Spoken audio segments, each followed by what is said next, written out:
الحمد للہ الذی تجلی للقلوب بالعظمت واحتجب عن الابصار بالعزت واقتدر على الاشیاء بالقدرت فلا الابصار تسقط برؤیته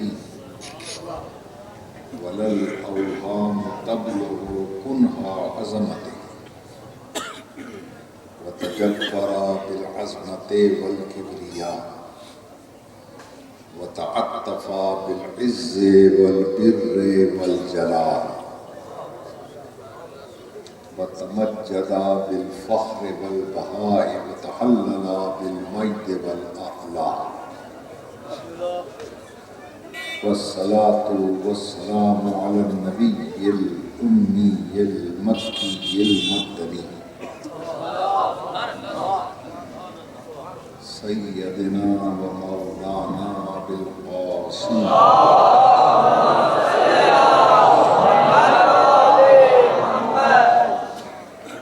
وعلى عطرته الطيبين الطاهرين المعصومين أما بعد فقد قال الله تبارك وتعالى في كلامه المبين وهو أصدق الصادقين بسم الله الرحمن الرحيم وإذ أخذ الله ميثاق النبيين لما آتيتكم من كتاب وحكمة ثم جاءكم رسول مصدق لما معكم لتؤمنن به ولتنصرنه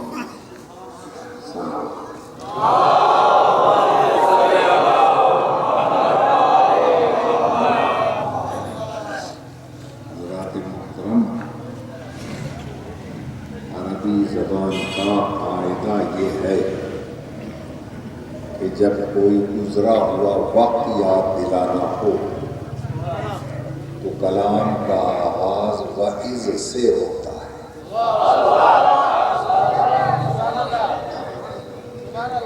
اللہ اپنے حبیب کو ایک وہ وقت یاد دلا رہا ہے کہ جب کائنات میں کچھ بھی نہ تھا، ساری کائنات پردہ عدم میں مستور تھی، آگ نیستی کی گھٹن میں جلی جاتی تھی اور خاک ناپید ہونے کے سبب مٹی میں ملی جاتی تھی، نہ گل تھا نہ بوٹا تھا، سارا جہاں سونا تھا۔ گلزار جہاں کو سجانے کے لیے 1,24,000 انبیاء کی روحوں کو اکٹھا کرتے ہیں۔ اللہ ان سے عہد لے رہا تھا کہ اے نبیو، لما اتیتکم من کتاب و حکمہ، جب میں تمہیں کتاب و حکمت دے کر بھیج دوں گا، ثم جاءکم رسول مصدق لما معکم، پھر میرا ایک مصدق رسول آئے گا جو کچھ تم لے کر جاؤ گے وہ اس کی تصدیق کرے گا۔ لَتُؤْمِنُنَّ بِهِ، تم سب کے سب اس کے خدمت میں حاضر ہو کر اس پر ایمان لے آئے، اور صرف ایمان لانا ہی کافی نہیں ہے، وَلَتَنْصُرُنَّهُ، مصیبتوں میں اس کی مدد بھی کرنا۔ پھر نبیوں سے پوچھتا ہے اقررتم، کیا تم اقرار کرتے ہو؟ قالوا اقررنا، تو سب نبیوں نے کہا ہم اقرار کرتے ہیں۔ قال فاشهدوا، اللہ نے کہا پھر تم بھی گواہ رہنا۔ وَأَنَا مَعَكُمْ مِنَ الشَّاهِدِينَ، اور تمہارے ساتھ ساتھ میں خود اللہ بھی گواہ ہے۔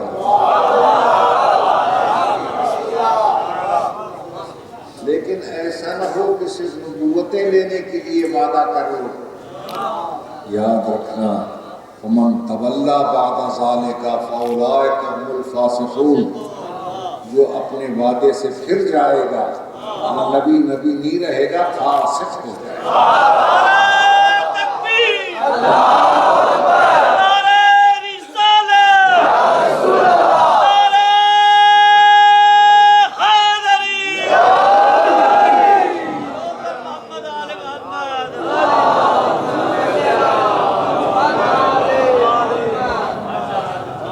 اللہ شان رسالت کی بلندی کہ اگر ایک 1,24,000 نبی حضور پر ایمان نہ لائیں یا ایمان لائیں لیکن مصیبتوں میں مدد نہ کریں تو نبی نہیں رہتے، بدکار اور فاسق ہو جاتے۔ اب اگر کوئی عام بندہ ایمان نہ لائے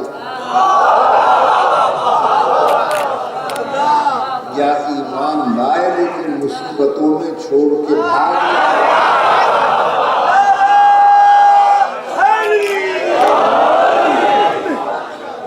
تو جب نبی نہیں رہتے تو صحابی کیسے رہتے؟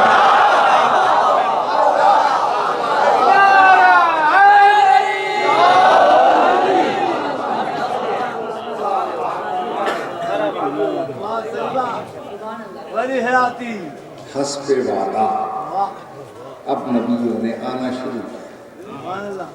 حضرت آدم کو مسجود ملائکہ بنا کر جنت کی سیر کرا کے اس دنیا میں بھیجا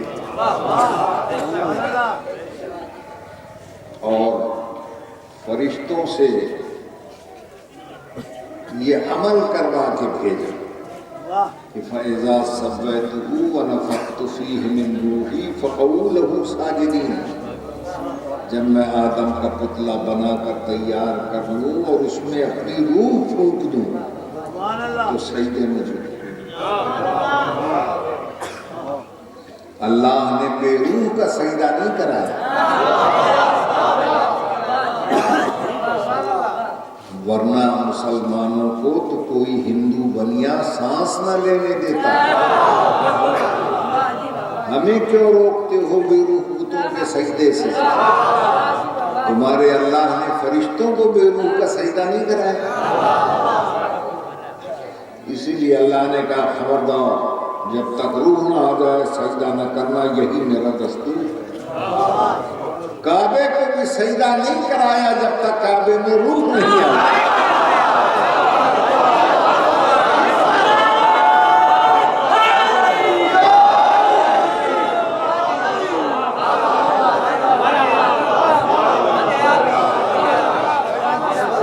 اور جب روح کعبہ پیدا ہو گیا تو مسجود ملائکہ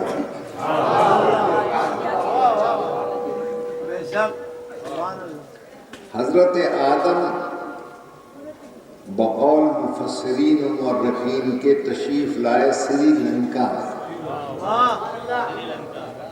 ہمارے دادا آدم سری لنکا میں، اور دادی جو حوا تھی وہ آئیں جدے میں، کیونکہ عربی زبان میں دادی کو جدہ کہتے ہیں، تو جہاں ہماری دادی آئی زمین یادگار بن گئی جدہ۔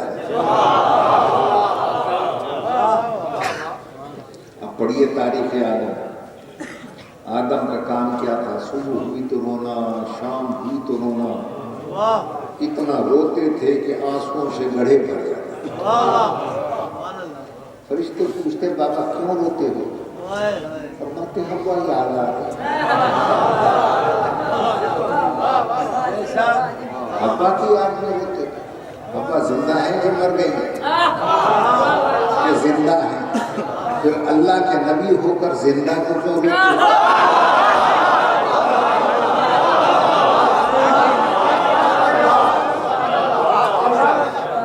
فرمایا آدمیت کا مفہوم ہے زندہ زندہ کو رونا، انسانیت کے معنی ہے زندہ کو رونا۔ رونوں سے فرصت ملی، بابا کیا کر رہے ہو؟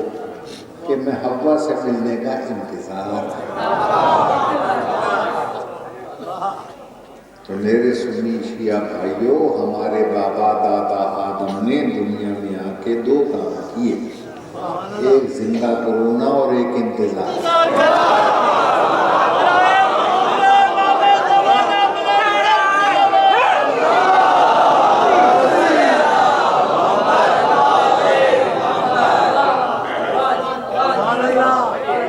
ہمیں بھی دادا کی میراث میں حصہ ملے گا، بیٹوں کو دادا کی میراث ملے گی۔ میراث ہے زندہ کرونا اور انتظار۔ اب جو زندہ کروئے اور انتظار کرے، سمجھ لو آدم کی خالص نسل۔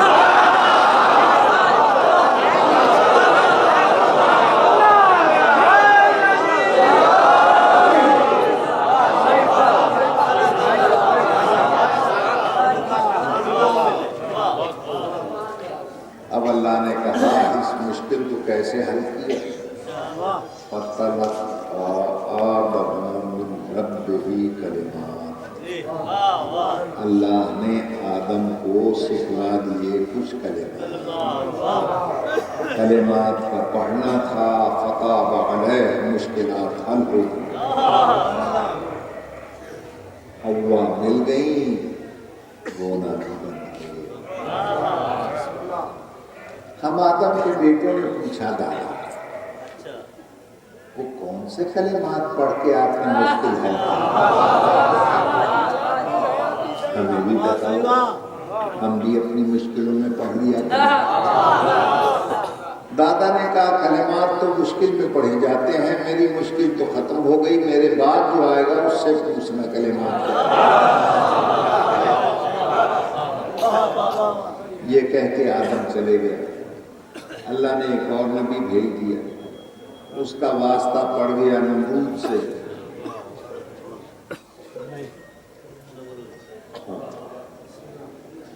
نمرود نے بحث شروع کر دی۔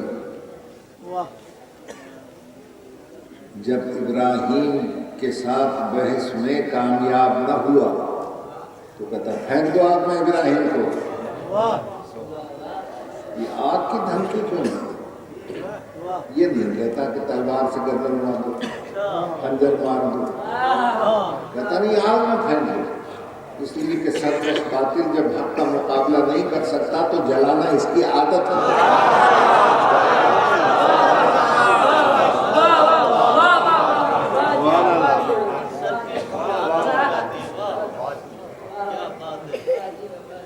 ادھر سے پھینک دیے گئے، آگ میں پہنچے نہیں، دور سے جو بھڑکتے ہوئے شعلے نظر آئے، اللہ سے کہا یا اللہ آگ کے شعلے تو بڑے گرم لگ رہے ہیں۔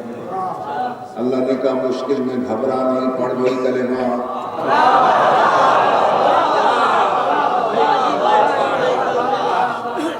وَإِذِ ابْتَلَىٰ إِبْرَاهِيمَ رَبُّهُ بِكَلِمَاتٍ،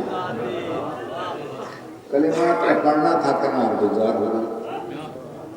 ہم نے سائنسدانوں سے کہا بڑے پیچیدہ مسئلے تم حل کرتے ہو، ہمیں یہ بھی حل کر کے بتاؤ کہ چشم زدن میں بھڑکتی بھی آگ کے شعلے گلزار کیسے ہو گئے؟ وہ کہتے ہیں ہماری سمجھ میں تو آتا نہیں،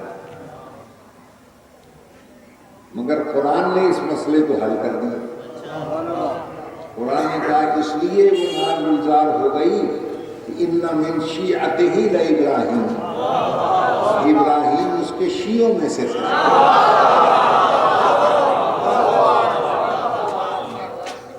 تو قرآن نے بتایا کہ جب بھی کسی شیعہ کو آگ میں پھینکا جائے گا، چاہے نمرود کی ہو یا جہنم کی، گلزار ہو جائے گی۔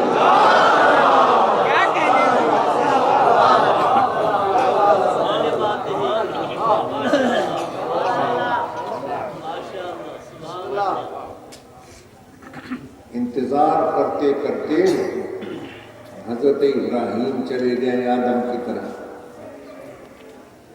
مگر مصدق رسول نہ آنا تھے نہ آنا۔ پھر اللہ نے ایک اور نبی بھیج دیا، باقی خالی ہاتھ آئے تھے، وہ بندہ ساتھ لائے تھے، نام تھا حضرت موسیٰ۔ ان کا واسطہ پڑ گیا ایک فرعون سے، وہ کہتا تھا میں اللہ ہوں، موسیٰ کہے میں نبی ہوں۔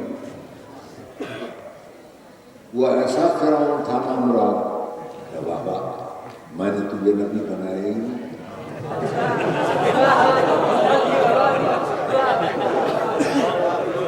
کیسا نبی؟ جب دیکھا یہ فرعونیت سے باز نہیں آ رہا، اللہ سے کہا یا اللہ اس کا علاج بتا۔ اللہ نے کہا القی عصاک، یہ جو عصا ہے اس کے سامنے پھینک دے۔ عصا پھینکا، وہ تڑپ کے ساتھ بن گیا۔ فرعون گھبرا گیا، کاندھے دھس گئے، پیٹ بڑھ گئے، پاؤں بڑے ہو گئے، جوتے چھوٹے ہو گئے، برے حال، گھبرایا ہوا دیکھ رہا ہے سب کو۔ اور موسیٰ ہنسنے لگے۔ ہم نے کہا حضرت یہ گھبرا گیا، تم کیوں ہنستے ہو؟ ان کا چپکے سے سن لو، روڑی والوں کو چپکے سے بتا دینا، ہم یوں فرعونوں کو سانپ سے لڑاتے ہیں۔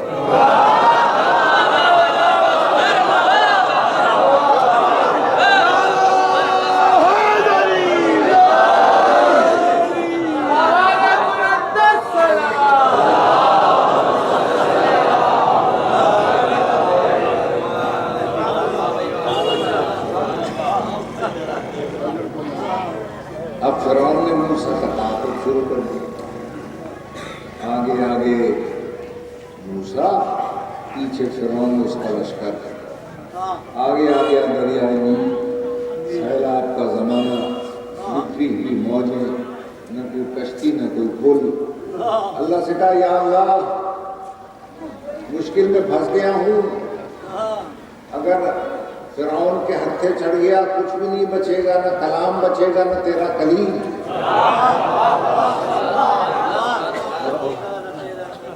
ہاں اللہ نے کہا گھبرا نہیں، پڑھ گئی کلمات پڑھ کے جو عصا مارا، نیل میں رستہ بن گیا، موسیٰ پار ہو گئے، زندگی کو بہار ہو گئی۔ فرعون اسی رستے سے روانہ ہوا، سینٹر میں پہنچا، پانی کی موجیں جو دیواریں بنی ہوئی تھیں وہ گلے مل گئیں۔ صاحبان ذوق کے لیے فقرہ کہتا ہوں، لوگ کہتے ہیں جی پانی میں غرق ہو گیا، میں کہتا ہوں نا مصر کا رہنے والا تھا، مصری کی طرح گل گیا۔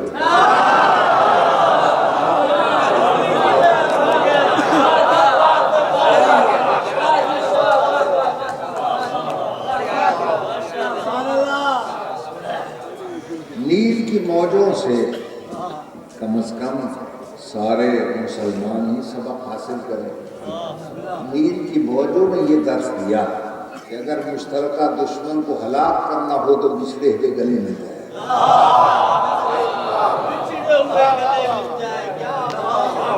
وہ خود بات ہو اور رات ہونے لگا تو کہتا ہے مالک مجھے بچا لے۔ اللہ نے کہا مصری اب تمہارا خدا کسے پکارا، وہ قبطی ہو اب تمہارا خدا کسے آواز دیتا ہے؟ بے عقلو تمہاری سمجھ میں اب بھی اصلی اور نقلی کا فرق نہیں آیا؟ جب نقلی پر مشکل بنتی ہے تو اصلی کو کہتا ہے آ مدد کر، تو نہ ہو تو میں۔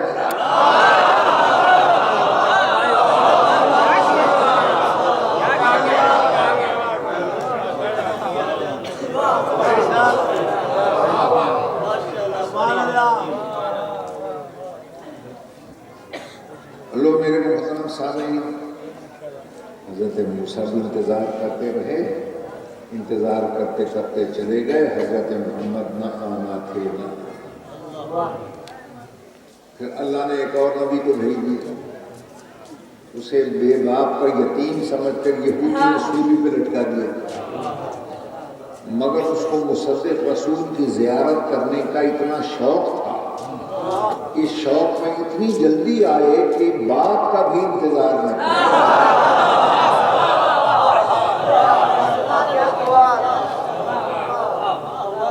زمین پہ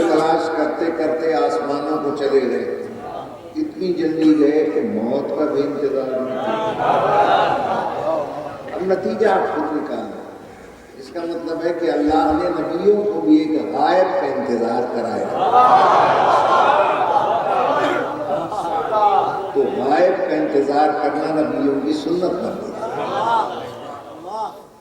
انبیاء کی پہلی امت، ہم نے پچھلی امت، پہلی امت کو غائب کا انتظار کرایا، اس امت کو نہ کراتا دونوں امتوں میں فرق پڑ جاتا، عدل الہی کے دونوں پلے برابر نہ رہتے۔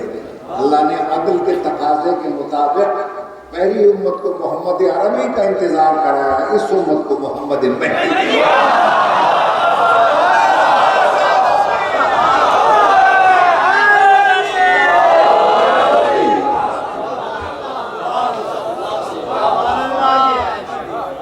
تو جو ثواب نبیوں کو ملا تھا انتظار کرتے کرتے چلے جانے میں، وہی ثواب انشاءاللہ ہمیں ملے گا۔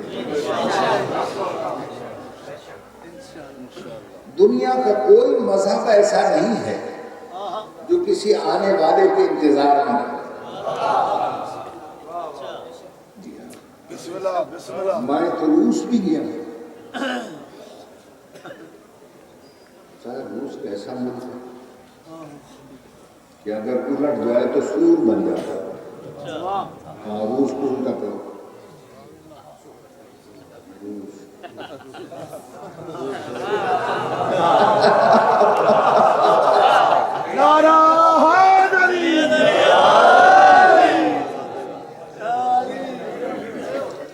نہ مذہب کو مانتے ہیں نہ اللہ کو۔ میں نے تو ان سے بھی پوچھا، اتنے ایٹم بم اور بارود کو اکٹھا کیا ہوا، اگر یہ چل پڑا تو کچھ بھی نہیں بچے گا۔ کہنے لگا نہیں، جس عقل سے ہم نے یہ چیزیں بنائی ہیں اس عقل کا یہ بھی فیصلہ ہے کہ جب دنیا خطرے سے دوچار ہونے لگے گی تو پردہ غیب سے ایک سپرمین ظاہر ہوگا،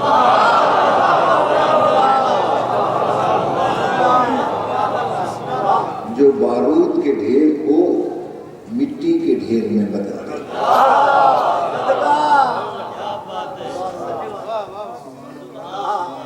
اللہ کو نہیں مانتے مگر ایک آنے والے کو بھی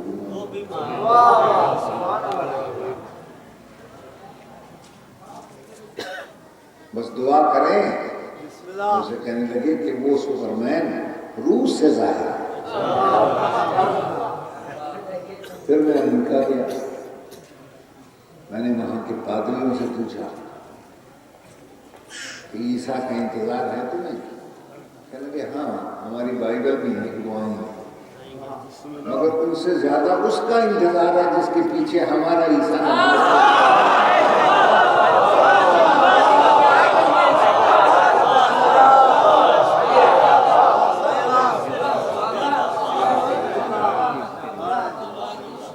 میں نے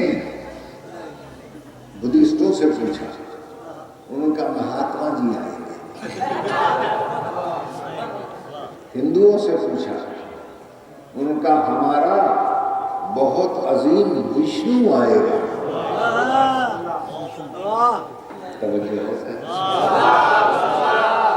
بدعا کریں ہمارے علاقے سے آئے گا،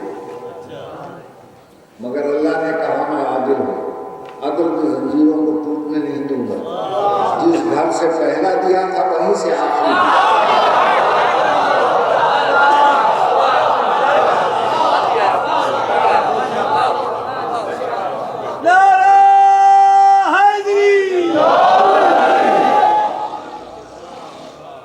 بخاری شریف کے یہ جملے وَكَيْفَ أَنْتُمْ، تمہارا کیا ہے؟ اِذْ نَزَلَ عِیسیٰ ابْنُ مریم، جب عیسیٰ ابن مریم چوتھے آسمان سے کعبے پہ آئے اور پھر آواز دیں کہ آؤ اور زیارت سے فیض یاب ہو جاؤ۔ میری بات لو میرے عزیزوں، بیان کو اور مختصر کرتا ہوں۔ بسم اللہ۔ ہم نے کہا یا اللہ کعبے سے کیوں ظہور کرائے گا کہ کہ ملاؤں کو شک ہے کہ جب پہلا آیا تھا تو دیوار کیسے شک ہوئی تھی، آخری پھر شک کر کے بتائے گا یوں ہوتی۔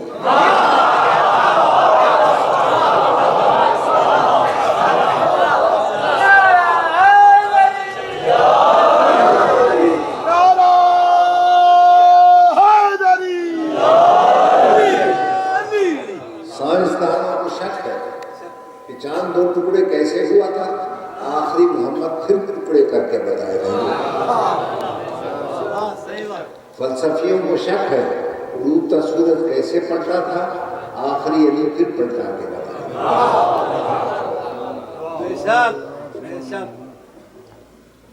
کسی نے کہا ہے کتنی طاقت کا مالک ہوگا؟ میں نے کہا طاقت کا اندازہ اسی سے لگا لو، سورج ہماری زمین سے 13 لاکھ گنا بڑا ہے، یعنی 1 گز کی زمین تو 13 لاکھ گز کا سورج ہے، اور اس کا وزن کتنا ہے؟ تو اس کے وزن کا اندازہ سائنسدانوں نے یہ لگایا ہے کہ 2 ارب، اب میں ارب کیسے سمجھاؤں، اس لیے کہ ہمارے علاقے میں تو 20 کے آگے گنتی ختم ہو جاتی ہے، ہماری سرائکی میں 20 تک گنتے ہیں، پھر کہتے ہیں ہیکیاں، ڈونگیاں، ترائیکیاں۔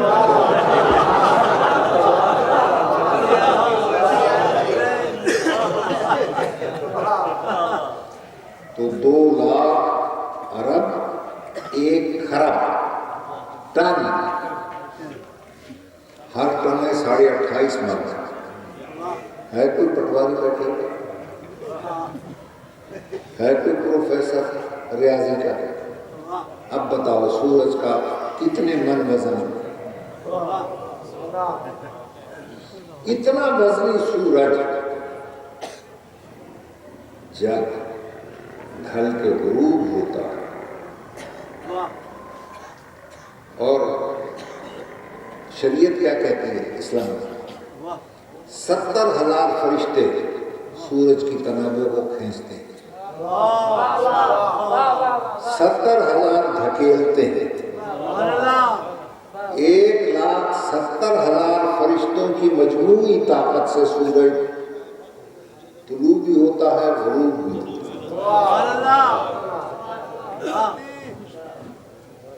اور زمین اس کے ارد گرد گھومتی ہے،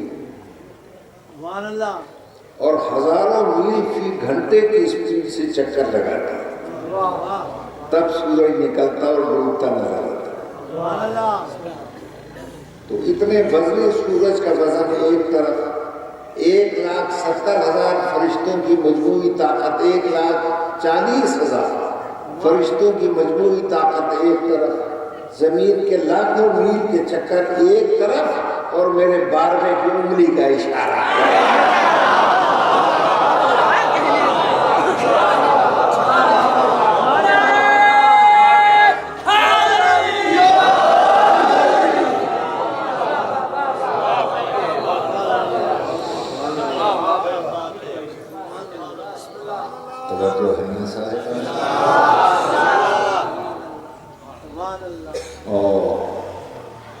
پھر وہ کہنے لگے جناب جب ان کا ظہور ہوگا تو ہم اپنی تیز رفتار سواریوں پر بیٹھ کر امام کے پاس پہنچ جائیں۔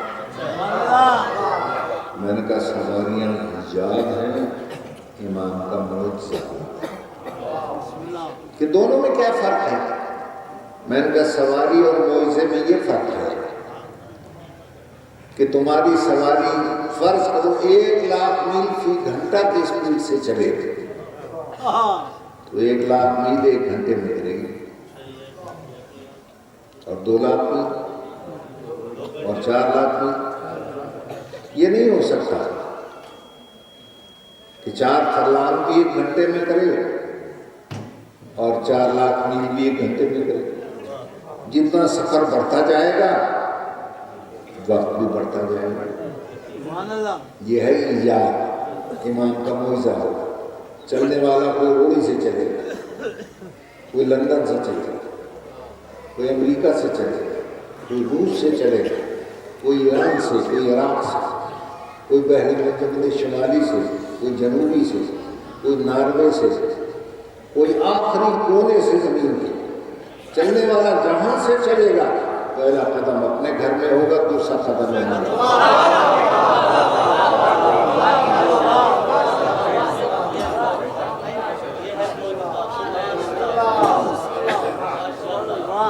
اور جو آرزو لے کر دنیا سے چلا جائے گا اسے پھر زندہ کیا جائے گا۔ اور آپ جتنے بیٹھے ہیں مولا کے مددگاروں میں شمار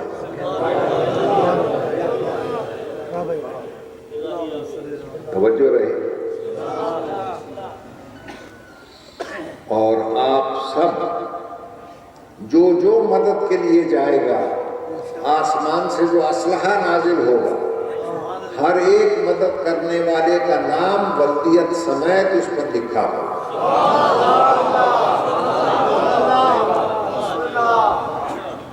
جی ہاں، اور یہ تو آپ کو پتہ ہی ہے کہ ہر اللہ والے کا معجزہ اس وقت کے حالات کے مطابق ہوتا ہے۔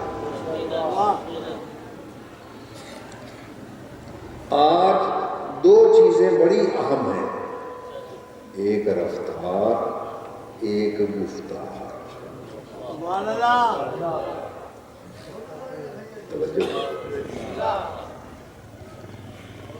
تو رفتار تو آپ کو میں نے بتا دی، گفتار اتنی تیز ہو گئی ہے کہ امریکہ میں بولتا ہے آپ یہاں سنتے ہیں، لیکن ریڈیو سے سنتے ہیں، ٹی وی سے سنتے ہیں، وائرلیس سے سنتے ہیں۔ امام کا معجزہ یہ ہوگا کہ بغیر کسی وسیلے کے امام کعبے پہ خطبہ دیں گے اور زمین کے آخری کونے میں رہنے والا سنے گا۔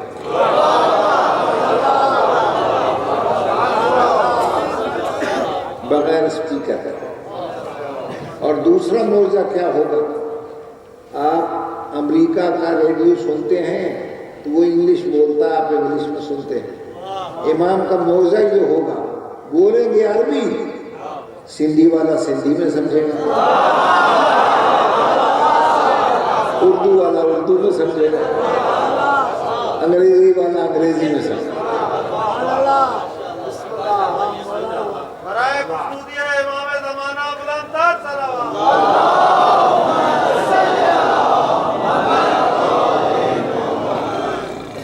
اور آپ جتنے مددگار ہوں گے مولا کے، آپ کو لے کر کعبے سے چلیں گے اور سیدھے کربلا، اور اپنے جد مظلوم کی زری پکڑ کر کہیں گے، میرے مظلوم دادا، میں تیرا بیٹا سلام کرنے آیا۔ آواز آئے گی، میرے لال، میں تجھے بھی دیکھ رہا ہوں، تیرے مددگاروں کو بھی دیکھ رہا ہوں، کاش کہ تو انہی شیعوں کے ساتھ کربلا میں ہوتا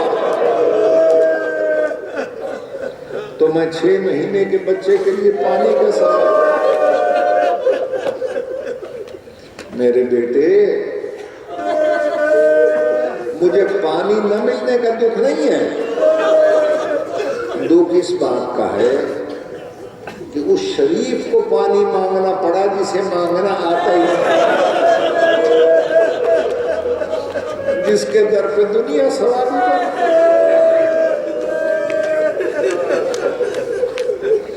اور میرے بیٹے، مانگا تھا میں نے پانی تھا، جواب میں تیر آ گیا، اور تیر کا وزن اصغر کے وزن سے بھی زیادہ تھا۔ فرمائیں گے دادا آپ فکر نہ کرنا، میں ہر قاتل سے بدلہ لوں گا، اصغر کے قاتل سے بھی، اکبر کے قاتل سے، عباس کے قاتل سے، تیرے قاتل باطن سے بھی. اور قرآن میں ہے لَأُصَلِّبَنَّهُمْ فِي جُذُوعِ النَّخْلِ، میں ظالموں کو قبروں سے نکال کر کھجور کو الٹا لٹکا کر پوچھوں گا او ظالم بتلا میری دادی کتنے گھنٹے کھڑی رکھی تھی.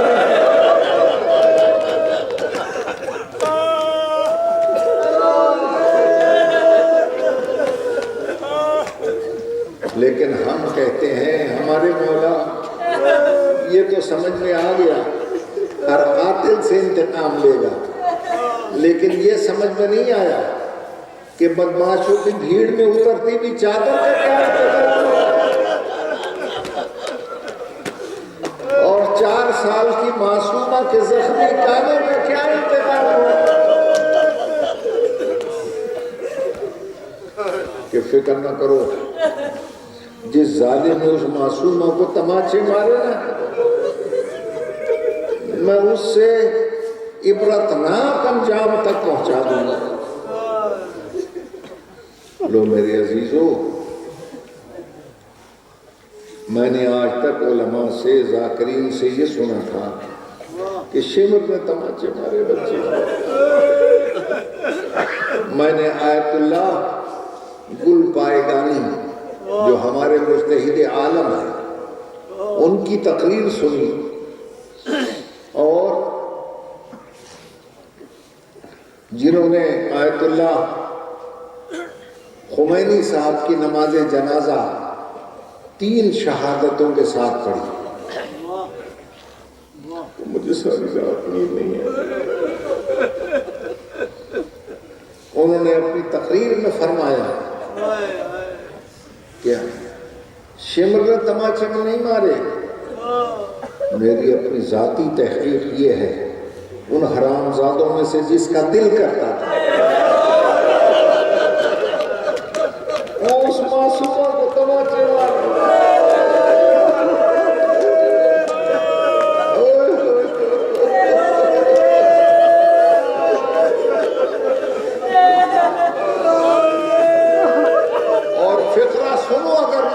کر سکو، معصومہ کا چہرہ معصوم چھوٹا تھا، تماچوں والے ہاتھ بڑے تھے، اس کے چہرے پر تو بعد میں لگتا پہلے اس کے زخمی کانوں پر. اور فقرہ سن لو، فرفعت باشبار ثم سقطت. تو کان جب دکھتے تھے نا تو پہلے تو کئی فٹ اوپر اچھلتی تھی، پھر ماتھے کے بعد زمین پہ گر جاتی، مگر تھی تو حسین کی بیٹی.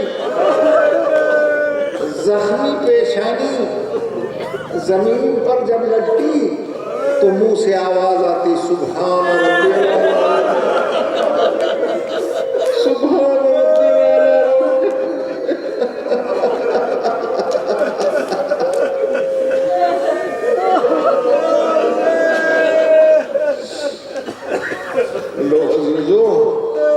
دنیا مجھے بھی سید کہتی ہے، علم تو اللہ کو ہے، اس سے زیادہ آگے میں پڑھ نہیں سکتا. اللہ آپ کی مجلس قبول کرے. خدا آپ سب کی عبادت کو منظور کرے اور آپ سب کو امام کی زیارت سے فیضیات فرمائے. بیماروں کو شفائے کاملہ ملے اور بانیان کے جتنے مرحومین ہیں انہیں اعلیٰ علیین میں لگا، اور ہمارا ملک میں اتنی مودت اہل بیت ہر دل میں بھر جائے کہ ہمارا ملک امن کا گہوارہ. اچھا میرے عزیزو، زندگی رہی تو پھر ملاقات ہوگی.